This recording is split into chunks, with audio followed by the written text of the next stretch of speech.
Assalamualaikum warahmatullahi wabarakatuh.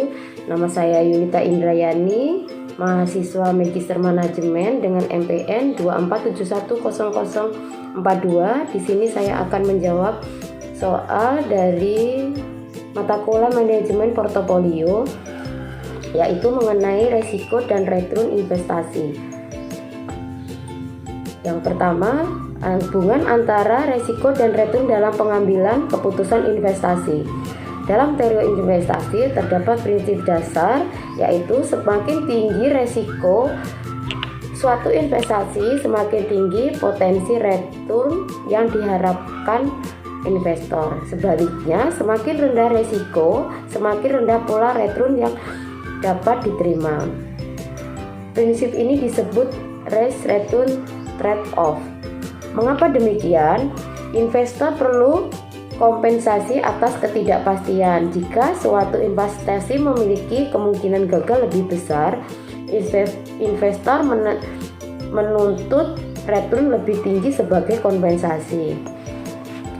Aset dengan volatilitas tinggi menyebabkan return tidak stabil, kemudian terjadi resiko yang tinggi. Contohnya saham individual atau kripto. Yang ketiga,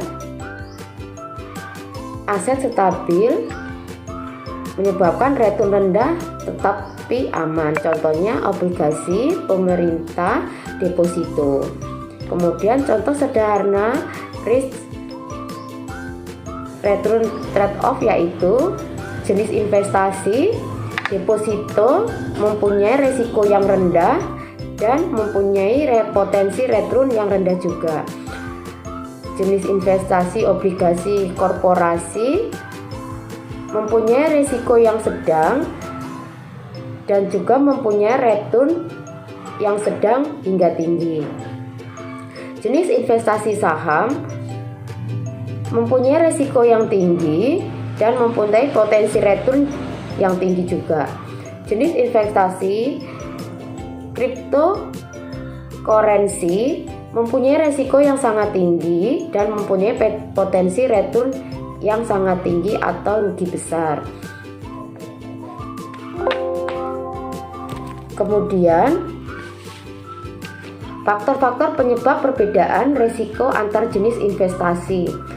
Berbagai penelitian terbaru 2019 sampai 2024 menunjukkan bahwa perbedaan risiko pada instrumen investasi disebabkan oleh beberapa faktor sebagai berikut, yaitu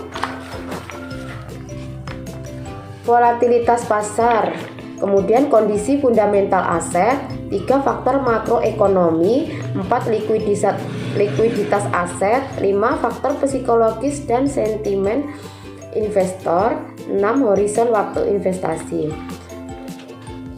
Volatilitas pasar yaitu semakin sering harga berubah, semakin tinggi resikonya. Penelitian Rahmawati dan Firdaus 2020 menemukan bahwa volatilitas IHSG berpengaruh signifikan terhadap resiko return saham. Kondisi fundamental aset, kinerja perusahaan atau profitabilitas, leverage dan pertumbuhan mempengaruhi resiko saham. Penelitian Lestari dan Wijaya 2021 menunjukkan fundamental perusahaan mempengaruhi resiko sistematis. Kemudian faktor makroekonomi, inflasi, suku bunga, nilai tukar, dan pertumbuhan ekonomi sangat mempengaruhi risiko investasi. Penelitian Putra dan Wibawa 2022 membuktikan risiko saham meningkat saat suku bunga naik. Kemudian likuiditas aset. Aset yang sulit dijual kembali memiliki risiko lebih tinggi. Penelitian Fauzan dan Amelia 2020 menunjukkan bahwa saham berlikuiditas rendah memiliki return yang lebih tidak stabil. Kemudian faktor psikologis dan sentimen investor. Persepsi investor, berita buruk atau rumor dapat meningkatkan ketidakpastian. Penelitian Sari dan Santoso 2023 menemukan sentimen pasar memiliki efek besar pada resiko kripto. Yang keenam, horizon waktu investasi. Semakin pendek waktu investasi, semakin tinggi resiko karena harga mudah berfluktuasi. Kesimpulan, resiko dan return. Resiko tinggi menyebabkan return tinggi dan sebaliknya. Investor harus mengukur profil risiko sebelum memilih instrumen. Faktor risiko berasal dari pasar, ekonomi, perusahaan, likuiditas, dan sentimen. Kemudian pertanyaan yang kedua, portofolio investasi. Bagaimana konsep diversifikasi dalam portofolio investasi dapat membantu mempengaruhi risiko tanpa harus mengorbankan potensi return secara signifikan. Di sini saya akan menjelaskan portofolio investasi dan diversifikasi. Konsep dasar diversifikasi yaitu diversifikasi adalah strategi menyebar dan dana ke berbagai jenis aset atau instrumen untuk mengurangi risiko. Kemudian diversifikasi tidak menghilangkan risiko sepenuhnya, tetapi sangat efektif menurunkan risiko tanpa menurunkan return secara signifikan. Strategi ini dikenal sebagai don't put all, yaitu egg in one basket. Diversifikasi memanfaatkan konsep korelasi antar aset. Korelasi adalah hubungan pergerakan harga atau instrumen. Jika aset berkorelasi rendah atau negatif, resiko portofolio turun drastis. Contohnya, saat harga saham turun, harga emas juga naik. Saat inflasi naik, obligasi memberikan kestabilan. Mengapa tidak mengurangi return? Karena aset berisiko tetap memberi return yang tinggi. Kemudian aset menahan resiko, hanya mengurangi gejolak harga. Kemudian portofolio menghasilkan return stabil namun tetap kompetitif. Contoh yang sederhana diversifikasi. Contoh yang pertama yaitu tidak diversifikasi. Investor membeli hanya satu saham. Jika perusahaan rugi, investor rugi besar. Resikonya 100% ditanggung oleh investor. Contoh yang kedua, diversifikasi sederhana. Dana 10 juta dibagi menjadi 4 juta di saham Blue Exit, 3 juta di obligasi pemerintah, kemudian 2 juta di emas, 1 juta di deposit. Hasilnya saat saham turun, emas atau obligasi biasanya naik. Total kerugian dapat ditekan, return tetap bertumbuh stabil.